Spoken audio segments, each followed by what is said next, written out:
با حکم کلیگه سود اوید به پرونده های جنایتی سود ولایت ختلان از 16 دکبر سال 2021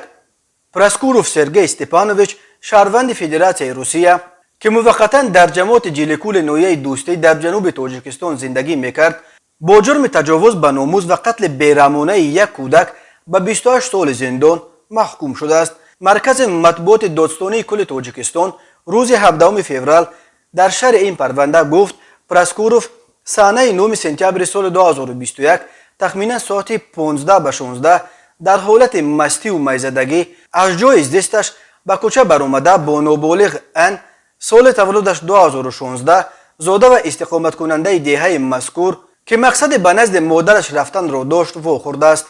پراسکوروف در سرش مقصد قانع نمودن نفس شهوانی پیدا گردیده از فرصت برایش مناسب استفاده نموده با مقصد عملی نمودن قصد جنایتکارانه‌اش خردسال را با روی فریب به جای بی آدم داخل زمین جواریمکه برده دیده و دانسته که خردسال در نزد او عاجز و ناتوان است دستان و پایهای او را با رسمانهای پولوئتیلنی با خود داشته بسته در مقصد نابالغ نام برده حرکت‌های زورآوری خصوصیت شهوانی انجام داده است. من بعد پراسکوروف با مقصد پنهان نمودن جنایت صادر نمودهش قصداً خردسال را با بریج در تنش بوده بوغی کرده به هلاکت رسانیده از جای حادثه غیب زده است. گفته می شود در اطلاعیه دادستانی کل دادگاه ختلان سرگئی پراسکوروف را بر اساس ماده های 104 قسم 2 بندهای و ای و 139 قسم 4 بند ا کودکس جنایتی جمهوری تاجیکستان در قتل کودک با بیرحمی مخصوص و حرکت‌های زورآوری دارای خصوصیت شهوانی